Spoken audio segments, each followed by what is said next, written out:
Hello, Freefrommers. Welcome to episode 3 of the Allergy and Freefrom Show chat with me, Ben Corbett. I'm going to start by saying thank you to you. Lockdown has forced us all to stop and think about what we're doing and in many cases try new things. That's what we did when we started this chat show, without any idea of whether this was what you wanted from us. Having tens of thousands of views for our chats each week is delightful, humbling, and terrifying in equal measure. We started this project in the hope of offering you some support, so to have received it back in such an emphatic manner means so much. And by the way, the only reason it's terrifying is I'm unable to access a barber at a time when my head is being observed by the most consistently large audience it ever has been. So today, it's Bank Holiday, VE Day celebration, so what better time to say we will meet again this autumn in London and Birmingham. Get your free tickets in the video description.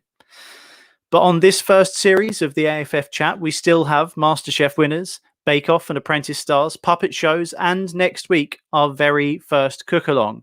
I'll see you here every Friday at 3:30. I know a lot of you have been excited to see today's guest come into the virtual studio. She needs no introduction, but since this is an audio-visual medium, I will honour tradition by welcoming prolific blogger and all-time community inspirer, Becky Excell of Gluten-Free Cuppa Tea. Hello. Hey Becky, how's it going? I'm good. Here's me, and here's Peggy. Just wanted to say hello as well. So. Hey Peggy, how's it going? I'm all right. Nice. This is like the beginning of an Adam Buxton podcast. Brilliant. You've got to have some animal involvement in all podcasts these days, definitely. I think. She's been keeping me sane the last few weeks, so she needed to have a little her moment of fame. Oh, absolutely. So I'm just going to ask you first. This is a first for me. Have you ever done a live show where you've gone head to head with Churchill? Because that's what we're doing right now. I don't know if you realise. I've had to shut the door actually, because not that I want to shut it out, but the national anthem is playing down the road, and we've had someone playing some sort of French horn or something. So no, I've never gone head to head with Churchill, and I never really want to, but that's how it's. Well, in many ways, I do view you as the Churchill of the freeform world, so I think it's fitting. And let's start off by just anyone that doesn't know your work, just tell us a little bit about who you are and what it is that you do, if that's okay. Yeah. So I am Becky. I always feel like saying my age. I'm 29 years old. I have a blog that I have been running since 2013 called Gluten-Free Cuppa Tea. I started running it because I realised that I found out I couldn't eat gluten. And then it sort of just grew. I can't really explain why it grew. It's just like it was quite an early blog compared to a lot that have come around more recently. And I just wanted to share my recipes. It was more a place where I wanted to write down my recipes for myself at first, and then people started looking at them, and then people started making things, and then it's just become so much more than that. And I just like helping people with my recipes, with my travel guides, with this, that, and the other. So yeah, that's kind of me in a nutshell in terms of my blog, I guess. No, that's really cool. I know everyone really appreciates that. You've been involved with the Allergy and Freefrom show since really early on. Yeah. And, people are always really excited to see your cook-alongs and your talks and all that sort of stuff. So, I know as much from experience how much people appreciate the things that you do. So, yeah, cheers for that. Yeah, well, thank you for everyone who ever comes to a cook-along and anyone who watches this, because I just feel all the time, although I do have a decent size following, I guess, I always just feel really nervous. I'm an introvert. I'm a shy person and all of this, but I just like helping. So I just have to fight through the introversion and do it anyway, Yeah, of course. I mean, I guess if we're talking about sort of you yourself, like how's lockdown looking for you? How's that going? How is that affecting your day-to-day life and stuff? To be honest, not that much, because I work from home. It's been fairly similar. I mean, my days are pretty much always the same. So I get up, I walk Peggy, I have breakfast, I do some work, have lunch, do some work, have dinner, watch telly, and it just goes round and round and round in that cycle, which I'm sure loads of other people have the same thing. But I haven't found it too bad, to be honest. I think the nice weather has really helped because we've got a small garden, and I mean, I feel really lucky that I've got a garden, because if I didn't, I think I would struggle quite a lot, because that's really what's kept me going. And I'm just really thankful that we're allowed to do a little bit of exercise each day as well, because I think if we weren't able to go out, that would really, really suck. So yeah, lockdown's been fine. And yeah, I'm a bit, I feel a bit, I know that we want to come out of lockdown, but I feel a bit weird about it now. You know what I mean? Like, it's been quite a while, and the thought of us just all, like, I think they're announcing something on Sunday or Monday. The thought of us going back to more normality seems really weird to me, and I'm quite happy at home. I think it's my place. Yeah, I mean, I was listening to Louis Theroux and John Ronson talking on a podcast the other day. Yeah, it was really good. I felt really positive afterwards, because it was funny how the way they sort of said that those people that are more introverted, that maybe had more anxiety, are actually dealing with it better, because we were all prepared for this, and we knew we were expecting something like this to happen. Whereas the people that are sort of going out every day and living really carefree, it's really sort of shaken them. Which I thought sort of interesting, and the idea of being anxious about going back out, that's like a whole new thing. Like, some of us, it's been an excuse to live the lifestyle that we've wanted to. Do you know what I mean? I would say definitely. Like, I haven't had to have so many meetings and this and that and stuff like that. Just puts anxiety into me. Like, I love it once it's done, and once the feeling, the good buzz after you've done something like that. But I'm much happier just being at home. Me and my dog. That's all I need, really. I feel like I've had more meetings. I swear, I've had so many Zoom meetings that my ears are sore from wearing headphones. Basically, I've tried as much as I can to avoid, because I do not really like talking on the phone. I don't really like talking like this, but I thought, why not today? So there you go. Well, it's nice to be able to connect with everyone. That's sort of why we did it. Like, if we're approaching July, where usually we'd have been doing our London show that's now in October, and if we're not going to see everyone in July, we wanted to see everyone this way, and it's going really well in that sense. Definitely. So have you found yourself short of anything you need, or compromising on anything that you'd usually want or find in your sort of recipes and ingredients and stuff? I think baking wise, flour has been a bit of a tricky thing, in that it's not in the supermarkets at all at the moment. Like, I saw that a lot of people have said that. Let me just put it down. A lot of people have said that, like, you can't really, like, other people are, like, the non-gluten-free people have been buying gluten-free flour, which is quite frustrating when it's all we can have. But I've been fortunate, even though I haven't seen it in the supermarkets, I've got a big old load in the garage. So I've got 2 massive bags of flour. So I feel very fortunate in that sense. To be honest, I don't think I've missed out on too much. I need a few bits of, I need some white chocolate chips. That's what I need. White chocolate chips. And I cannot find them. All those weird little things that I don't know why everyone has bought up. That's what I'm sort of missing. And at the very beginning of lockdown, there was a lot more things. So, like, chopped tomatoes and stuff like that, I couldn't get hold of, which was kind of frustrating, because that just makes every dinner possible. So yeah, I mean, I haven't been struggling as much as some other people I know. I've been, like, helping, like, my parents. My mum bakes a lot of bread, so she came around yesterday, and I put some yeast on our doorstep for her to collect. I had to shut the door and then shout through the door, "Oh, there's yeast there for you." So it's been good that we have been fairly well stocked, because I've been able to help other people as well. So I think that's one of the things I've really noticed. Like, I live in a little village, and on the sort of village chat, you'll see that if anyone says they're short of something, you can pretty much guarantee it will be on their doorstep within like a couple of hours. Exactly. And like, I think, I mean, hopefully we're going to come out of this with that sort of sense of community will hopefully continue. Do you know what I mean? So. Yeah. I know that the Freeform community are pretty sort of tight anyway. Like, all of you guys that come and do talks for us and stuff, you all know each other really, really well. Yeah. I know that you're probably a lot more engaged with the audience more directly than I am. Have people been reaching out to you with any specific sort of questions or worries at this time, or asking you specific things that have come up more often? I think the most specific thing that has come up, and it comes up probably about 3 to 5 times every single day, is to do with flour. But it's people have plain flour, but then they don't have self-raising flour, and they're wondering whether they can make plain flour into self-raising flour. Mhm. And I have answered this. I can't even explain how many times I've answered this, but basically, just so that if anyone's watching, if you've got gluten-free plain flour, you just add 2 teaspoons of baking powder per 150 grams of plain flour. I think that made sense.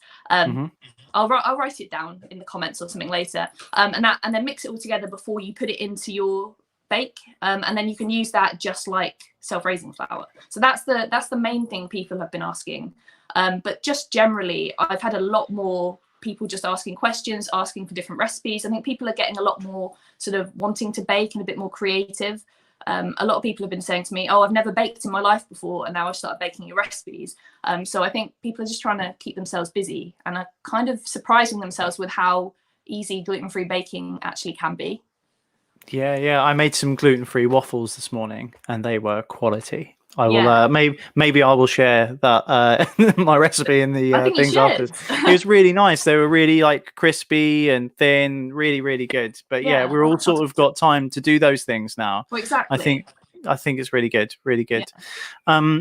So is there any sort of recipes or anything you've been doing recently you want to show us that you've been doing today or anything? I have been baking today. This Go on, sounds show like us. this seems like it's so planned, which it is kind of. Although I didn't make it specifically for this, but I've got a cake stand here. I have Lovely. I've made some millionaire shortbread. Obviously, I'm not going to be eating all of these. I'm not very coordinated, so I'm going the wrong way. But yeah, I'm not going to be eating all of these, but I'm going to be sending some around to family who live quite close, obviously just leaving on their doorsteps. So that's something that I've made. And the recipe for those are on the blog, so I'll link that below if anyone wants it. Really simple. Although everyone in the whole world today seems to be making scones or scones. Like I didn't realize with VE Day that people just seem to do proper afternoon tea stuff. So that's been really crazy today. Also something that I made today. I'll just get it. Go on. Where did I put it? I don't know where I put it. That's okay. We are going to have curry for dinner, so I have pre-prepared some naan breads. So nice. these are gluten-free naan breads. There we go. So how do you make your gluten-free naan breads? Tell us a little bit about the process. It's the simplest process in the world. So it's my gluten-free yogurt dough. So you just got your self-raising flour, your yogurt, sort of almost 50-50 ratio, and put it in a really hot pan with no oil, and it bubbles up like loads. And then once you've flipped it over, put in some garlic oil and some coriander, whatever you want on your naan, and it's literally done. It's the best thing in the world. Like, I can't believe I only started doing the yogurt dough sort of thing at the very end of last year, and we kind of eat meals with it in every single day now because it's that versatile and it's that awesome. I really want to eat this now. It's smelling so good next to me. I definitely want to try it because I'm gluten intolerant. I'm not celiac, but like it makes me I feel rubbish if I eat bread and stuff. And one of the things I do really miss is naan bread. So I'm definitely going to try that because there's nothing better than like dipping it in your curry. Oh, it's so fluffy and like I feel so passionate about it that I want to just. Yeah, it's so good, honestly. So yeah, definitely try it. I'll link that. I'll be linking loads of stuff below, but I'll link stuff in the comments and stuff, so it's easy for people.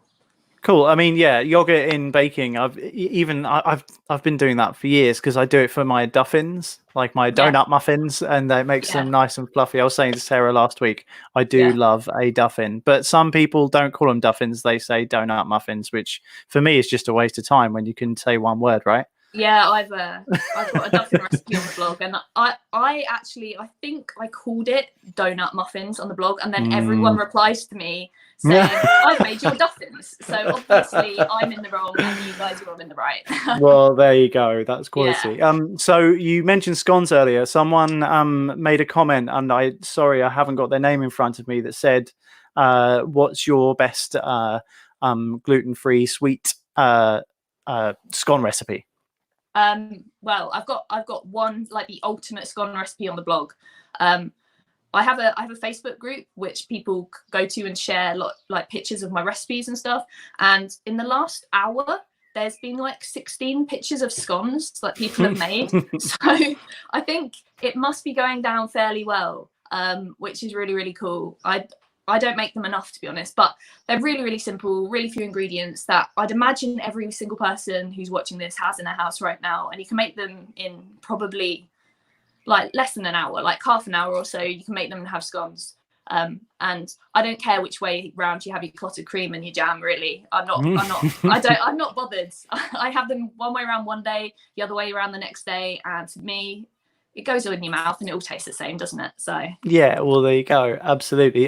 Someone else asked about your lemon drizzle cake recipe. She said that's a popular one. Yeah, I'm not sure what she wants to know about it. Just maybe where she can find it or what's special about it. Is that one of your most popular ones? Yeah, that is really, really popular. It's an old one. It's an oldie but goldie. Does that make sense? Yeah, it's a really old school recipe on the blog, but I've recently redone the pictures, which I think has made people just think, oh, that's a new one. Really, really simple. It's not just a flour based one, like a Dove's Farm flour. It's also got ground almonds in it, which makes it really nice and moist. But yeah, again, I can put the recipe below. It's another really simple one. It's one of these sort of recipes where you can bung everything in a bowl, get your mixer or your wooden spoon or your stand mixer, whatever you want, and mix it up, put it in the oven, and it's done. So I can't say more than that, really. It's just simple. That's what I want all my baking to be, really, really simple, so that you don't have to be some sort of genius Michelin star chef person, because I'm certainly not that. I'm just a very basic cook at home. So, well, Donna wants to know what sort of sugar you use for the icing on top. Oh, okay.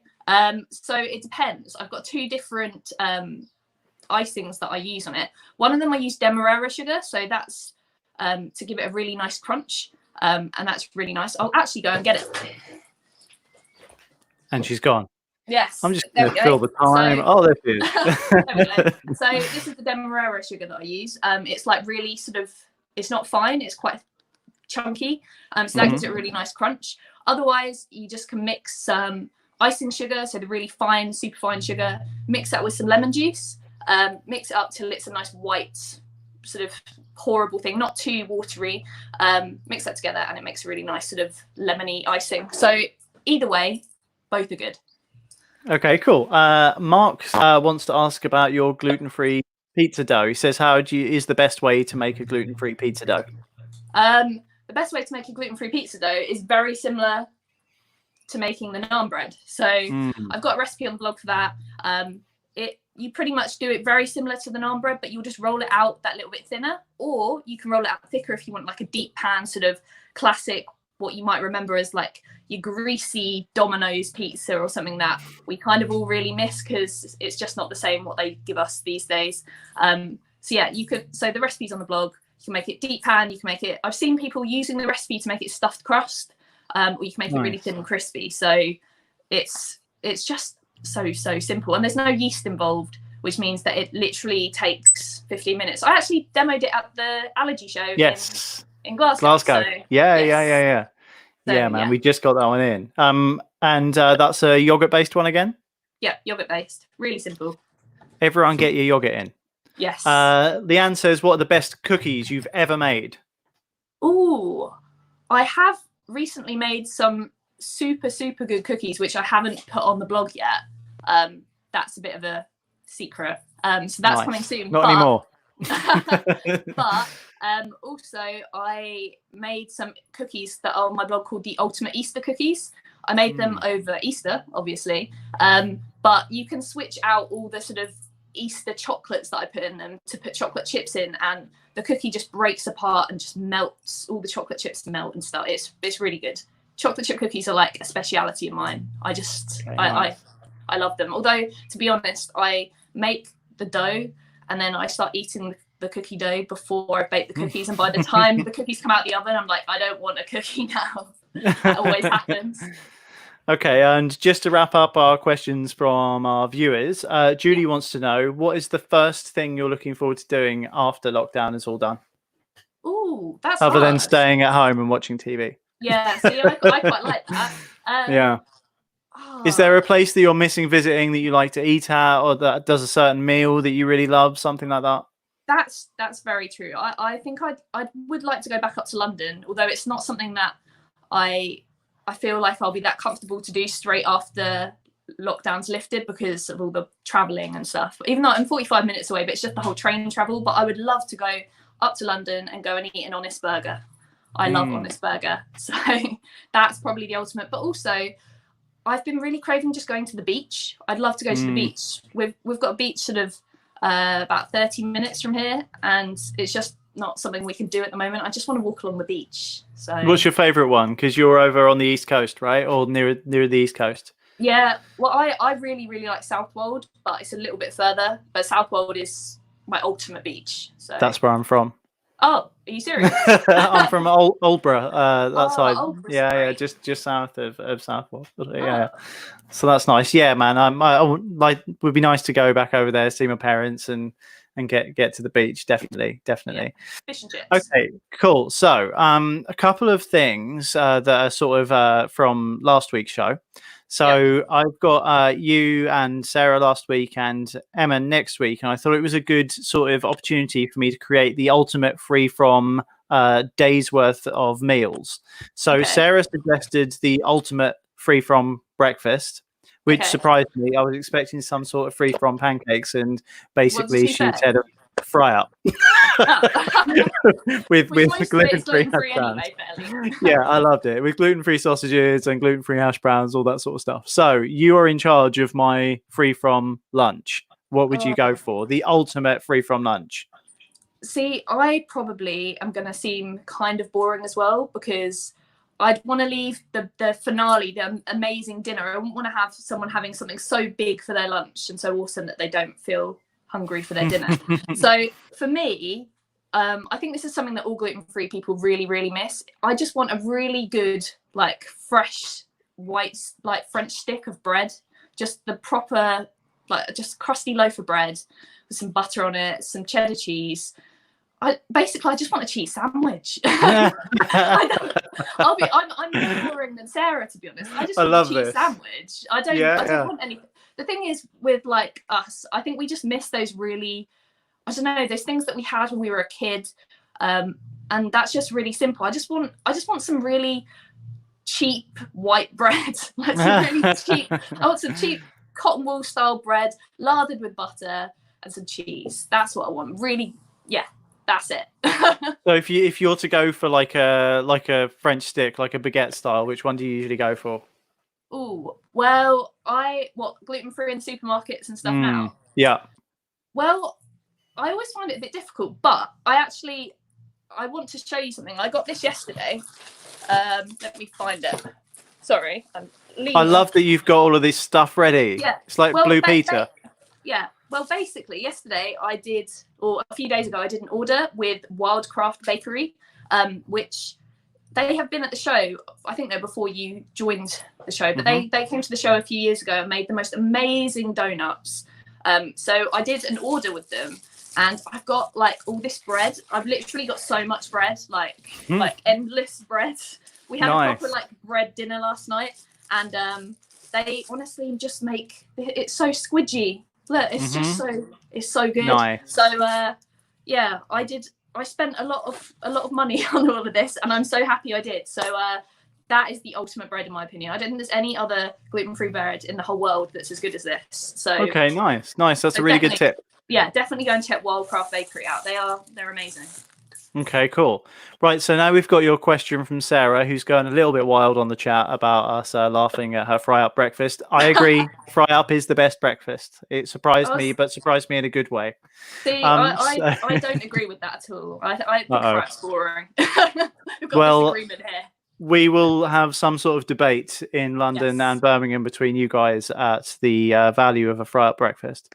But in the meantime, Sarah was saying that you've done quite a few vegan recipes and stuff on your blog recently, and she wanted to know what's the best egg replacement. Ooh, egg replacement, it depends on the recipe. So it depends what you're making. So something that I have started experimenting a lot with recently that is kind of more trendy and new is something called Aqua Fiber, which is essentially I've prepared again. This is a tin of chickpeas. There we go. Yeah. It's just the water from the chickpeas. So instead of, if let's say you wanted to put 1 egg into a cake or something, an egg weighs about 60 grams. So instead of putting 1 egg in, you could put 60 grams of Aqua Fiber, which is just chickpea water. It's the water that you usually just drain away and probably get rid of, but it's amazing. Yeah, so that's really good. And then another thing that's really good is flax, which again, I've got here.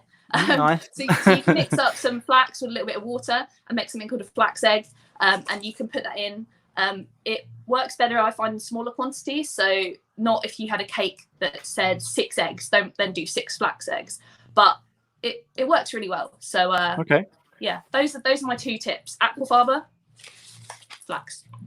Nice. Okay, that's perfect. I didn't know that about the chickpeas. Really interesting that you could use something that usually you just pour away that would be so useful. Yeah, exactly. It's really interesting. Okay, so as I mentioned, I've got Emma Amoscato now on next week. Yeah. What question would you, let's keep this question train going. What question would you like me to ask her on your behalf? Ooh, well, I know that Emma is very much big on like sorting out like children allergies and stuff. Like, so I'm going to keep mine just really simple and something that loads of people who probably follow her would be really interested in. Like, what is the one piece of advice you would give to like a new allergy mum or dad? That's lovely. Really nice question. Someone who has like recently found out that their child has, I don't know, like a nut allergy, and they feel really, really lost. What is that one first piece of advice you'd give them? Okay, wicked. I'll ask Emma that next week. I bet she'll have a really good answer to that too. Oh, so, she will. Yeah, I know she will. I thought I'd make it easy. There you go. Okay, cool. So we'll sort of round off just by saying, if you've got anything interesting coming up, I know you mentioned a couple of new recipes that you might have coming out, and where can people find what you're doing? Well, to be honest, I haven't got a huge amount coming up because, my dog's running around. There we go. I haven't got a huge amount coming up because I'm just locked down in the house. So you won't see me anywhere except in the house. So which is quite good because we're all like on social media and stuff. So just find me on my social media channels. Probably the best place to just, if you have any questions or anything, is on my Instagram, which all my channels are just /Becky Excell. And yeah, I always have new recipes, a couple a week. I have a YouTube channel, which I've been doing forever. So you can look back at loads of different videos on there. And also I put a new one out every week. So I'm all over the internet, I guess. That's where you can find me. Brilliant. Well, I guess that's going to be all from us for this week. But I'd like to say thank you to you, Becky, for being a wonderful guest. I want to say thank you for being the host. And no worries. Your hair looks cool, you know. I really need to get it cut, man. It's getting beyond the joke. But, thank you. It's very sweet of you to say. Will you come back for series 2 and do a cook along for us, please? Yeah. I thought if I said it like live, then you have to say yes. Not that you wouldn't have said yes anyway. But no, all good. I would definitely have said that. No, of course. Yeah, no, I'll definitely come back for that. Brilliant. Thanks, Becky. Thanks so much. So next week, we've got 2 guests. I'm going to interview Emma Amoscato of Free from Farmhouse. And then we have our very first live cook along with Copperconfetti, Sarah Pinkus, which is very exciting. But in the meantime, if you have any news, stories, tips or questions for future guests, you can email them to us using info@f2fevents.co.uk or get in touch with us on social channels. We can't wait to see you guys in the autumn. Get your tickets for London and Birmingham in the video description. But until then, stay home, stay safe, free fromers. See you later, guys. Bye.